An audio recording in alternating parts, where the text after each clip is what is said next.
E hoje estamos aqui no De Frente com Elas, recebendo a professora Sandra Freire, de Santa Catarina, Blumenau, para a Hortolândia, aqui em Sumaré, trazendo a sua trajetória linda como professora. Tudo bem, Sandra? Como vai? Tudo bem. Nossa, me sinto muito feliz de estar aqui com a Fernanda Pusch, com a Fernanda Moranza, duas colegas. É uma alegria poder compartilhar a trajetória com duas mulheres tão especiais. Sandra, nós que agradecemos você doar um pouquinho, né, do seu tempo e também dessa bagagem imensa que você tem, né? Nós que temos que agradecer muito. E conta um pouquinho para a gente, quem é Sandra Freire? Uma mulher que já viveu muito, que tem muito para viver ainda, mãe de 3, avó de 9. Olha, 9 que netos. bênção. Gente, que delícia! A neta mais nova tem 2 anos e a mais velha 16. Então, é um outro aprendizado também como avó. Esposa e namorada, que essas duas situações se fundem. Uma mulher que lutou muito, muito esforçada, leitora, e que tem muita sede para viver, para compartilhar e para somar com outras mulheres e com a família. Muito bom. E só fala uma coisa, é melhor ser mãe ou ser avó? Porque a gente ouve sempre isso, quando nós que já temos filhos, né, numa idade já um pouquinho mais avançada, a gente ouve assim, você vai amar muito mais ser vó do que mãe. Ser vó é maravilhoso. O que é melhor, ser mãe ou ser avó?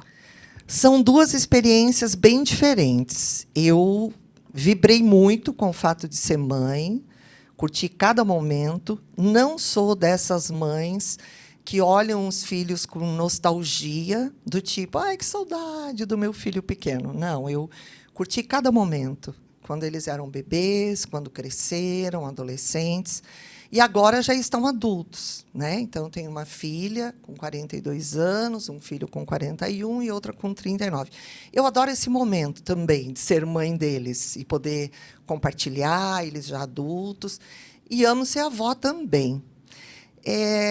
Eu penso que ser avó é um desafio também, além de a gente não ter toda aquela responsabilidade do dia a dia que a mãe tem, mas a possibilidade de podermos aprender com eles, porque é outra geração, Sim. Eles estão vivendo um outro tempo, então há momentos que eles nos socorrem, do tipo assim, estou querendo entender melhor essa música, estou querendo entender melhor esse aplicativo na internet, os netos socorrem. E eles também levam a gente a ver filmes, a passear em lugares que talvez eu não fosse se eu não tivesse netos, porque eles estão numa idade vivendo um outro momento. Então, é muito bom vibrar como mãe e vibrar como avó, mas sempre estar numa posição de aprendiz. A gente tem a possibilidade de ser aprendiz com os filhos e ser aprendiz com os netos. Nunca senti que a gente já viveu mais e que a gente pode ditar as regras, porque não é assim. A gente está sempre aprendendo. Nossa, é muito bom. Eu conheço a Sandra há muitos anos, né, Sandra? E o sonho de ser médica, né? Você veio lá de Santa Catarina, de Blumenau, para a região aqui paulista, o sonho de ser médica, a função de professora, depois secretária de Educação de Hortolândia. Eu gostaria que você contasse um pouquinho essa trajetória para nós. Bom, quando criança, eu tinha muito forte esse sonho de ser médica pediatra e acompanhar as crianças, fazer diagnósticos, tinha um olhar muito investigativo para as crianças. Conforme eu fui ficando adolescente, lá ainda em Blumenau, tinha o antigo magistério.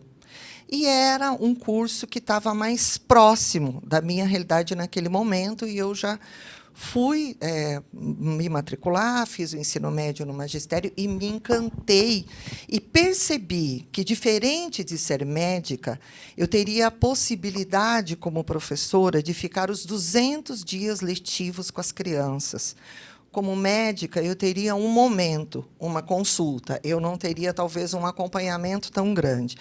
Como professora, eu percebi que eu poderia conviver com aquela criança, com aquela família, poderia influenciar mais, poderia contribuir mais para aquela família, e isso me encantou.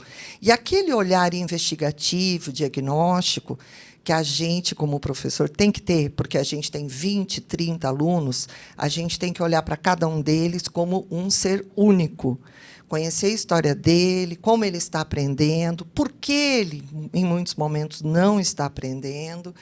Eu transpus aquele desejo que eu tinha para ser professora. E me encantei. Com 15 anos, eu já estava dando aula, porque, naquele tempo, quando a gente cursava o magistério, já dava aula. O título era recreacionista, mas já tinha uma turma. E eu fui me encantando e fiquei até hoje. Olha, eu vou fazer um adendo aqui, porque eu não sou professora, mas eu fiz o magistério. Eu tentei ficar dentro da sala de aula, mas eu confesso que eu não consegui. E eu parabenizo Fernanda Moranza, Sandra, porque realmente vocês são guerreiras. Porque a minha área, a área da saúde, eu sempre gostei de pegar, atender e tchau. Eu não consegui dar continuidade, porque eu acabava me envolvendo muito. E dentro da sala de aula foi a mesma coisa. Eu me envolvia demais e eu preferi não participar disso. Então, vocês, como professoras, vocês estão de parabéns, porque eu vejo a dedicação que vocês têm.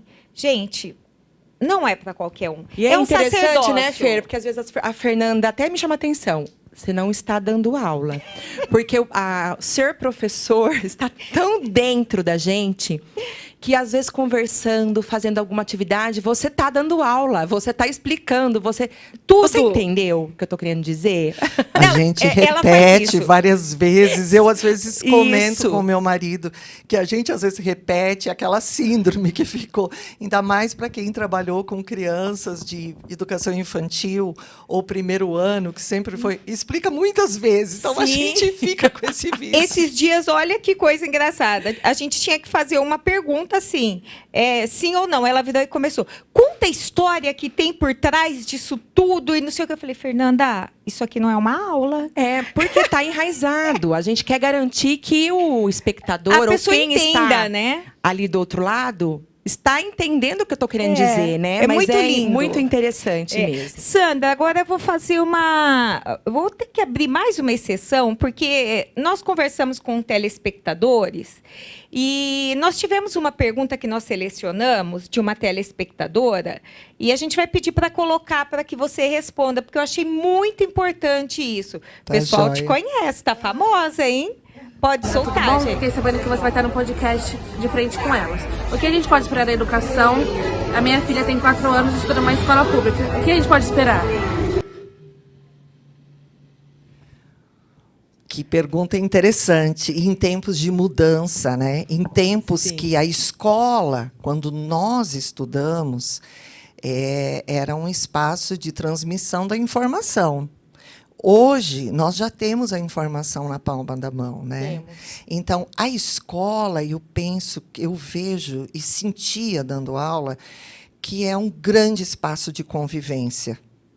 E a educação infantil, que bom que hoje a educação infantil ela é obrigatória e que as crianças podem ir para a escola para conviver, para aprender a se relacionar, para estar com as outras crianças, né? Então, essa mãe, claro que uma mãe que leva uma criança de 4 anos, né, para a escola, ela tem uma preocupação de o que a minha filha está aprendendo. Então, ela vai aprender conceitos importantes, a escrever o nome dela, a aprender a contar. Mas o melhor de tudo é o aprender a não morder, a quando bater pedir desculpa. Isso é o melhor de tudo na educação infantil. E cada vez mais as famílias estão tendo menos filhos. Então, há anos atrás, as crianças conviviam no sítio com várias crianças de várias idades. Verdade. E hoje, muitos são únicos no apartamento ou numa casa, às vezes só 2 filhos. Então, o espaço da escola é um espaço muito importante da convivência. E aí todos os outros conceitos que a criança vai aprendendo, que também são muito importantes, porque a criança da escola pública, muitas vezes ela vai ter na escola, só na escola, as experiências com leitura, com contagem, Exato. com aprendizado de cores. Nem sempre ela vai ter todo esse estímulo, às vezes, na casa dela. Então, tudo isso é importante para que ela possa somar e construir a alfabetização de uma forma lúdica, de uma forma tranquila. E isso já começa lá no berçário. Sim. E você falou uma coisa que está em alta até no nosso município, que é a questão do não morder, né? Eu passei por isso com meu filho caçula, mas eu não vou entrar nessa esfera. Mas eu queria que você explicasse para a gente. Nós tivemos agora, por esses dias, né, uma criança que foi mordida na escola, que veio às mídias e tudo mais. O porquê que a criança morde? É uma fase, está muito ligada à fase oral, que a criança explora tudo com a boca. Então, o fato dela também usar a mordida como uma forma de atingir o outro faz parte dessa etapa. Vê que é meio geral, a gente fala isso na educação, a fase da mordida. Sim. E aí, ter a intervenção do adulto para ela perceber que aquilo fere, machuca, e que ela não pode fazer, que o outro fazer nela também é ruim, isso ela só vai ter na convivência. Talvez, se ela for criada, por exemplo, só por uma avó, Sim. né, ela não vai ter a outra criança para conviver. Então, eu penso que a escola é um espaço onde ajuda a criança a confrontar e Exato. ser confrontada. E a importância, né, Sandra, que a gente tocou nesse assunto aqui, a importância das escolas sabendo que essa fase é uma fase complicada, tanto para a escola, para as cuidadoras e para os pais, porque nenhum pai quer buscar o filho mordido na escola, né? A questão do cuidado das meninas que estão à frente, das professoras, das cuidadoras, ficar atenta, porque acontece, é tão rápido. Então, tomar cuidado para que a gente evite esse... É um estresse, né, para todo mundo. É uma fase, mas precisa de cuidados. Mais cuidados ainda. E os pais terem a clareza que isso vai acontecer. Sim. Que é inerente à idade. Então, ter essa compreensão também, que são lá, dependendo da turma, 15, 20 crianças, às vezes para 2, 3 pessoas, que é tudo muito rápido. Muito rápido. Então, nem todos os pais compreendem isso. É importante esse diálogo entre escola e família, Sim. para que os pais possam compreender, as mães, muitas vezes, que acompanham mais de perto. Você trouxe para nós aqui a questão da escola ser um ambiente de acolhimento, né? Um espaço de convivência. E a gente sabe que a escola é um ambiente de tutoria. Quando as crianças estão ali, elas estão protegidas. Cabe à escola acolher, proteger, ser a tutora naquele momento. E a gente está com um projeto, que é a Escola que Protege, com eles e por elas, aqui em Sumaré, e também um projeto do governo do Estado, né? Eu queria que você falasse um pouquinho dessa questão que a gente está vivendo hoje, a questão do machismo, a escola como um espaço de proteção, um espaço de acolhimento, de informação, essa questão da formação dos meninos para se tornarem homens mais acolhedores, protetores. Eu falo que você é privilegiada, que você tem o Fernando, que é uma pessoa maravilhosa, né? Que cuida, que protege. Eu falo que isso é tão bom para nós, mulheres. Eu queria que você falasse um pouquinho também desse campo da escola como um ambiente que transforma conceitos, né? Transforma valores. É interessante que, normalmente, quando os bairros são construídos, eu acho que a gente viu muito isso forte na década de 60, 70, e a região de Campinas ela é bem marcada por isso, bairros residenciais, tanto que as loteadoras são obrigadas a doar um espaço já para ser o espaço da escola, do posto de saúde. Uma das primeiras coisas que é construída é a escola. E a escola, ela acaba sendo referencial no bairro. Tanto que, quando a escola faz a festa junina, o bairro vai inteiro, vai em peso, porque é um espaço referencial. E, ao longo dos anos, né, a gente percebia isso, eu nasci na década de 60, as famílias que eram mais conflituosas e problemáticas, as crianças eram expulsas da escola, eram convidadas a sair. Hoje, não se faz mais isso. A criança permanece. É verdade, antigamente expulsava mesmo, né? Então, tinha também menos evasão, porque as crianças eram convidadas a sair, e menos taxa de baixa aprendizagem, porque quem ficava eram os que já tinham tudo organizado. E a gente morria de medo de ser expulsa da escola. Eu tinha pavor. Sim. E hoje, não, hoje está todo mundo na escola. E a escola acabou se tornando, exatamente por ser o espaço de referência naquela região, naquele bairro, o espaço onde as crianças são vacinadas, o espaço onde se trata da questão da dengue, do meio ambiente, onde se trabalha o Maio Laranja, a questão da proteção. E que bom que isso vem acontecendo, vem num crescente, porque eu penso, a gente comenta muito sobre essa temática e outras temáticas em casa, eu e o Fer, e a gente avalia que essas coisas sempre aconteceram, mas elas ficavam escondidas. Sim. Os abusos ficavam escondidos. Sim. As famílias tinham medo de falar e também a criança não tinha a quem recorrer. A criança tinha medo também, Hoje, né? a gente tem até amigas da nossa idade que falam, que dão depoimento. Aconteceu isso comigo, mas eu não tinha. Para quem que eu ia falar? Eu falava, às vezes, para minha mãe, ela não acreditava que o meu pai, o meu tio, o avô fosse capaz, ou o vizinho. Hoje, está tudo mais escancarado. Então, eu penso que, por um lado, é excelente que a escola também esteja acompanhando isso. Várias prefeituras, inclusive a de Hortolândia e Sumaré, têm projetos muito interessantes que fazem esse acompanhamento.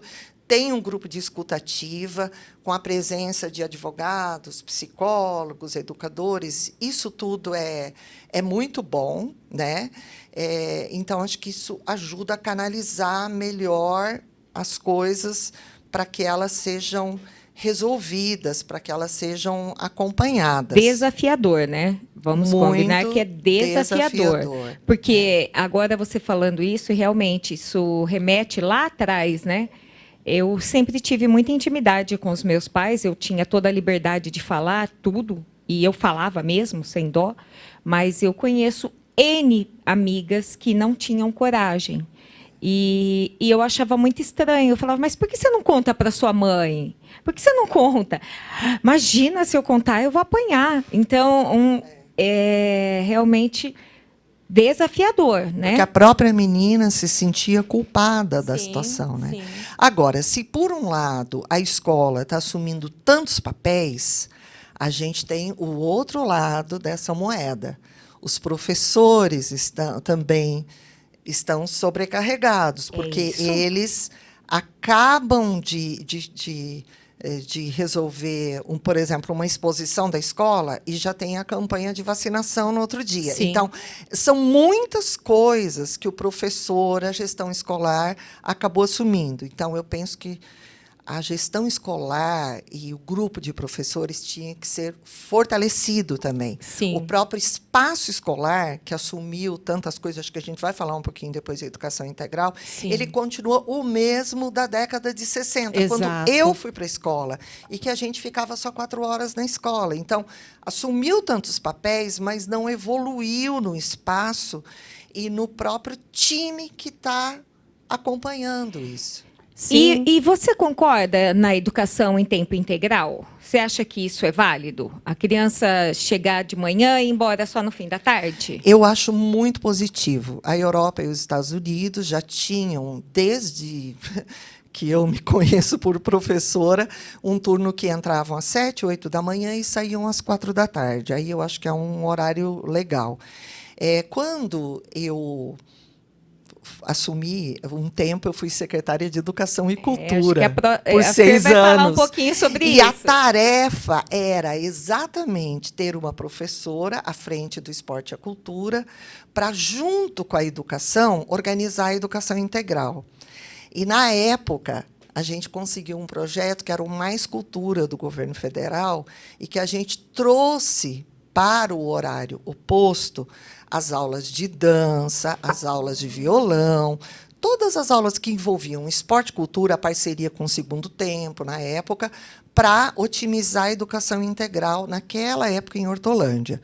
Então, eu concordo, eu acho que é um espaço excelente, é um horário excelente, informações. Então, a criança, além de ter todos aqueles conteúdos históricos, né, a criança tem a possibilidade de ir à biblioteca, na escola, ter uma modalidade esportiva, participar mais de uma e até descobrir talentos, né? As atividades culturais, a gente tem tantas crianças aí talentosas que foram descobertas, que poderiam até ser muito mais descobertas e um investimento até maior. Então, penso que a educação integral ela é excelente nesse sentido, e no sentido de que as mulheres também estão no mercado de trabalho. Então, ter a possibilidade do filho estar numa escola que ele esteja o dia todo, que ele tenha uma boa alimentação, que ele possa ser trabalhado nas habilidades que ele tem, desenvolver sua inteligência, eu acho muito interessante. O que me preocupa, e que eu também, enquanto secretária de Educação, não consegui melhorar um pouco, mas não mudar isso, é a estrutura do espaço escolar. É o desafio que a gente enfrenta, né? Eu falo. Porque não é colocar a criança dentro da escola, mas é o que você vai oferecer para a criança nesse tempo que ela está lá. Porque não é só o estar, mas é oferecer várias motivações para a criança desenvolver outras habilidades, música, né? Desenvolver a questão artística, algo a questão que prenda esportiva, atenção, né? a questão do esporte. Sim. Então, é um desafio grande ainda, que em Sumaré também é um desafio, essa estrutura. Mas acredito que a gente está caminhando, né, Sandra? Eu acho que muita coisa a gente já avançou. E a escola integral é um sonho, sim, e a gente vai caminhar, vai conseguir aí. Eu vejo que tem uma diferença, né, de quando eu me formei na década de 80, de quando eu era aluna, na década de 60. Então, eu acompanhei um pouco a luta pelos HTPCs que nós temos hoje, porque nós não tínhamos um espaço para o professor discutir o planejamento com os colegas. A gente não recebia por isso, nós recebíamos o salário por dar aula 4, 5 horas por dia, que na época eram 4, depois foi para 5. Então, depois, essa luta ela foi mudando. Os 25% investidos na educação, eu participei dessa luta. Então, tem lutas históricas que nós estamos conseguindo avançar. Os HTPs, que por exemplo, o meu esposo, Fernando, ele é professor de educação infantil. Então, ter 1 hora por dia na educação infantil, ele tem essa possibilidade para fazer planejamento, para trocar ideia com as colegas, para organizar a sala, para atender os pais. Hoje, isso já é uma realidade. A questão da formação, que nós não tínhamos na nossa carga horária. Temos um horário dedicado para a formação continuada, que nós conquistamos vários cursos, a titulação, certificados. Então, isso tudo foram avanços, mas a estrutura, os prédios escolares, ainda são da nossa famosa ditadura militar. É a sala de aula com as carteiras e só o espaço para isso. Quando a gente vai para a Europa e Estados Unidos, que eu acho que aí algumas coisas boas são para ser copiadas.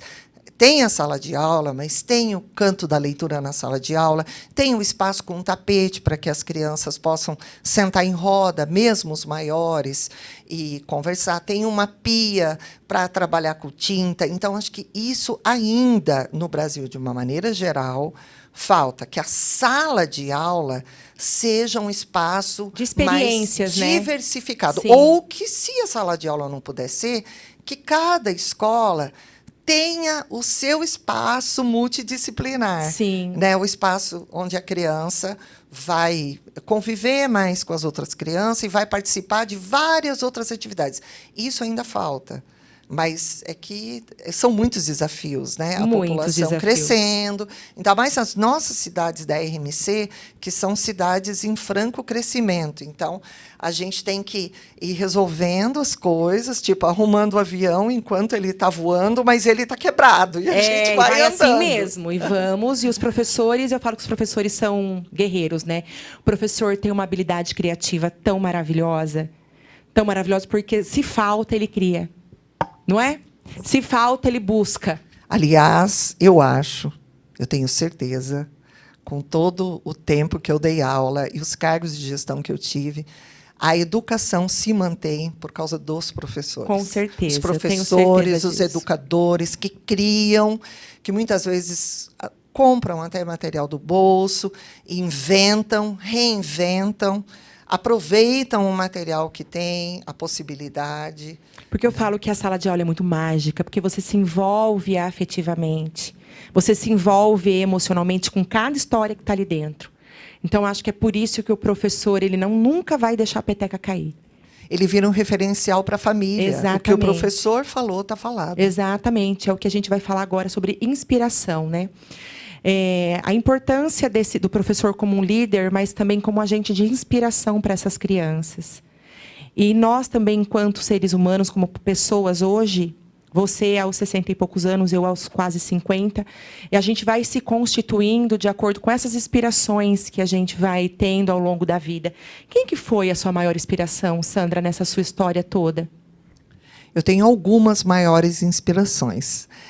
Uma professora da 7ª série, que eu não lembro o nome, mas uma professora de português que contava, ela tinha acabado de descobrir que o filho era surdo, e ela nos ensinava a escrever e encarar a vida de um jeito tão especial que me marcou. Veja que eu não lembro o nome da professora, mas eu lembro do rosto dela, trocando experiências com a gente. Eu era adolescente, tinha 13 anos, como ela me marcou. Então, às vezes, o professor ele pode ter o rosto esquecido pelo aluno, ele pode ter o nome esquecido pelo aluno, mas a marca que ele deixou fica.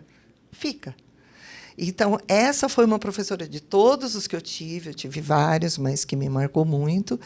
E aí tem outras pessoas, assim, o próprio Paulo Freire, que um professor do chão de terra, Fantástico. que falava daquilo que era significativo para a população.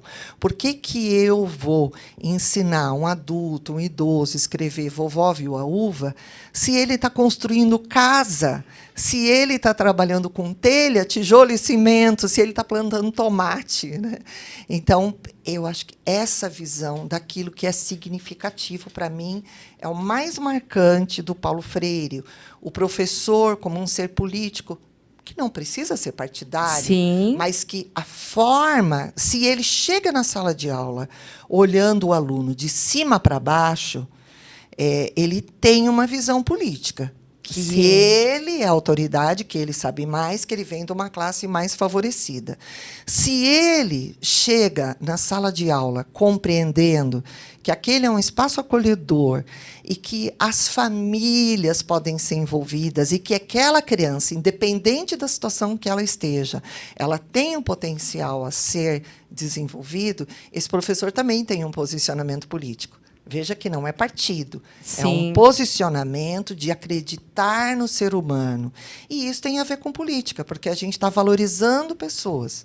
E uma outra grande inspiração, aí para mim, como gestora da educação e da cultura e do esporte, foi o nosso querido amigo Ângelo Perugini, que é falecido já, Sim. um amigo, professor também, Sim. que era um professor inspirador, Sim. e que depois se tornou um gestor que também me inspirou. Um querido, né? Vamos Muito. combinar, um querido. E visionário. Nossa, muito. Muitas coisas e obras da região que estão acontecendo, nós ouvíamos ele falando lá em 95, em 96. Sim. Né? Então, é muito emocionante poder viver tudo isso. Viver para ver e relembrar de tudo isso. Gente, eu vou falar um negócio. Eu tô querendo levar você para minha casa. Na verdade. Dá vontade de levar Gente, é mesmo. sério. Olha, tem programas que a gente faz aqui. Agora eu vou ter que falar, não tem jeito. Tem programas que a gente faz e são programas muito técnicos, né? Mas eu vou falar uma coisa. Eu tô querendo te levar para minha casa, porque eu acho que a serenidade, a paz com que você fala, é uma coisa assim que quem teve o privilégio de trabalhar com você, com toda certeza, Eu sou se apaixonada tornou pela pessoas Sandra. evoluídas, gente, porque você é maravilhosa. E eu falo assim, né, Feira? demais. Eu falo que a gente olhando para trás, Sandra, a gente vai lembrando de pessoas que inspiram a nossa vida, a nossa carreira, né? Eu, quando conheci você, era uma menina. Eu tinha acabado de fazer 18 anos. Dentro de uma sala de Eu era aula. um pouquinho mais menina, só um pouquinho mais velha. Pensa, 18 anos, aula no CAIC, no Jardim Amanda, que não era a estrutura que é hoje, né? Tão cheia de medos, inseguranças e, ao mesmo tempo, cheia de sonhos. E aí eu conheci pessoas tão maravilhosas, que você foi uma delas, foi minha diretora, depois foi minha secretária. E você, Sandra, me inspirou. Você é uma pessoa que me inspira todos os dias. Eu adoro te assistir nas redes sociais, te ver agora com o Fernando, que é uma pessoa maravilhosa. Como é que você está nas redes sociais para a gente seguir? Porque eu não te sigo, mas agora eu vou seguir todos os dias. Bom, primeiro que é uma alegria ouvir tudo isso, né? E a gente, acho que a serenidade vem da experiência, o enfrentamento de tantas situações. Fê, mas você conheceu lá atrás, ela sempre foi assim? Sempre foi assim, sempre maravilhosa, sempre tá. centrada, sempre equilibrada, sempre, os sempre chakras assim. dela estão todos alinhados. A gente Sempre vai assim. aprendendo com a vida, ó, né? E não só professora, tá? É artesã, Ah. tem outras habilidades, né, Sandra? Sim. Então, tem outras coisas aí dentro. Verdade. Foi, por 6 anos, essa função da maternidade também ocupa um espaço importante na nossa vida, né? Sim. Então, quando os filhos nasceram, tive os 3 bem pertinho um do outro, eu queria a possibilidade de gerenciar o meu horário e estar mais próximo deles. Então, eles iam para a escola meio período, mas eu queria estar o outro meio período com eles e poder gerenciar o horário. Então, por 6 anos, eu parei um tempo, dei um tempo nas aulas e trabalhei com artesanato, porque aí eu gerenciava o meu horário. E foi muito bom. Foi um tempo que tem muito a ver com a questão de ser professora, Sim, né? Trabalhava com itens de artesanato, vendia, organizava, vendia sob encomenda e pude acompanhar mais de perto os meus filhos pequenos. Gente, eu E falo aí, que o você professor, vê? ele não é só professor. Isso é um grande fato.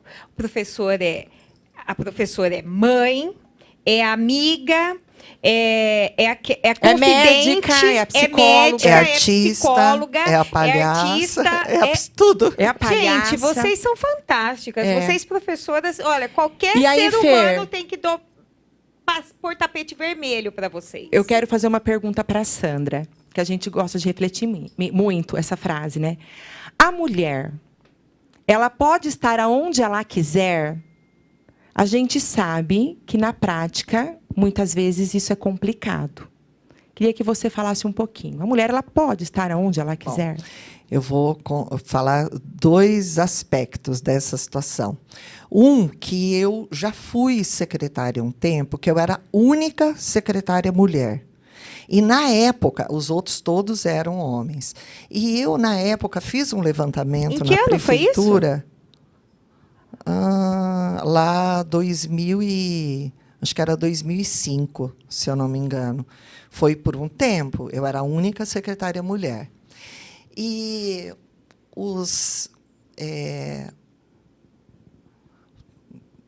Ai, deu um branco. É assim mesmo, porque é uma história tão maravilhosa, Deu um né? branco. Eu acho que Única, 2005, única secretária mulher. A mulher pode estar onde ela quer? Eu fiz um levantamento, na época, dos cargos que tinha na prefeitura. E eu percebi que, quanto mais subia o cargo, menos mulheres nós tínhamos no comando daquele cargo. Quanto mais descia o cargo, tipo, tinha o cargo de secretário, secretário adjunto, assistente executivo, diretor de departamento, gerente, chefe de setor. Os cargos de chefia de setor e de gerência eram lotados de mulheres. Aí o cargo de diretor, já menos mulheres. E o cargo de secretária... Quase nada, quase uma nada. entre muitos. Então, essa era uma situação que eu percebo que a mulher ela está ocupando mais os seus espaços em todos os níveis da sociedade. Nós temos mulheres pedreiras, motoristas de ônibus, gerentes de banco, reitoras de universidade, vereadoras, deputadas, prefeitas, tudo isso é muito bom.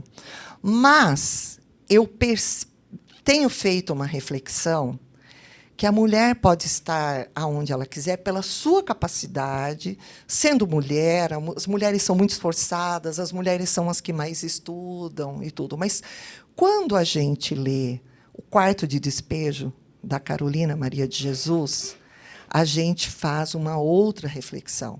A mulher pode estar aonde ela quiser, se ela tiver uma condição social legal. Se ela for herdeira, por exemplo, ela pode ter o cargo que ela quiser. Ela vai ter. Então, um divisor de águas não é só a questão de gênero. Outro divisor de águas é a questão financeira. A Carolina Maria de Jesus... Mas você chegou nesse cargo. Ela não tinha opção, por exemplo. Ela vivia para matar a fome diariamente. E a realidade de muitas mulheres no Brasil. Muitas mulheres que estão lutando pelo pão de cada dia. Talvez para essas, ela não consegue estar onde ela quiser tão facilmente. Eu cheguei a ser secretária de Educação por muitos anos, foi uma caminhada longa na educação, muito estudo, experiências, o relacionamento também, porque quando eu dava aula, o Ângelo e mais um grupo de amigos que eram professores lutavam por melhorias na cidade, porque na cidade faltava água, faltava tanta coisa.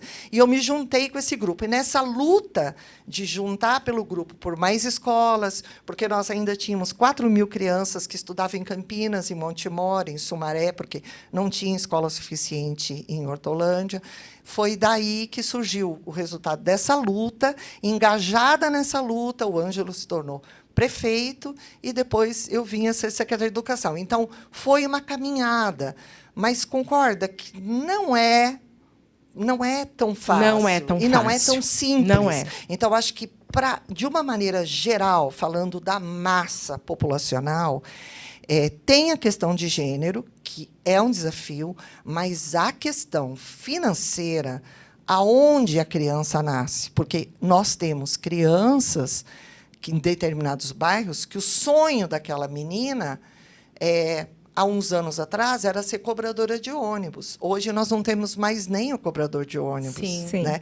Então, será que é possível todo mundo sonhar o que quiser? Quando eu era criança, eu não tinha sonhos que eu nem me permitia sonhar. Um exemplo, eu nunca tinha sonhado, quando era criança, ir para Disney. Ah, sim. Nunca, porque era uma coisa tão impossível. Andar de avião eu nunca gente... sonhei ser bailarina, porque era uma coisa tão longe. Sim. Eu fui sonhar isso depois que eu me tornei professora, que eu fui para o concurso. Tu tinha mais condições. Que eu tinha mais condições, que eu tive contato com outras referências, com outras pessoas, que eu falei, olha, eu tenho a oportunidade de sonhar. Então, percebe que a desigualdade social, gente, ela começa...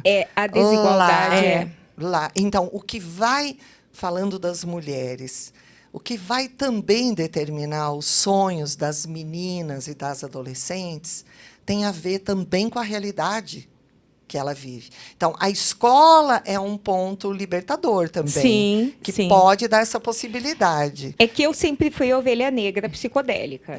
Então, eu na verdade, eu sempre sonhei muito alto.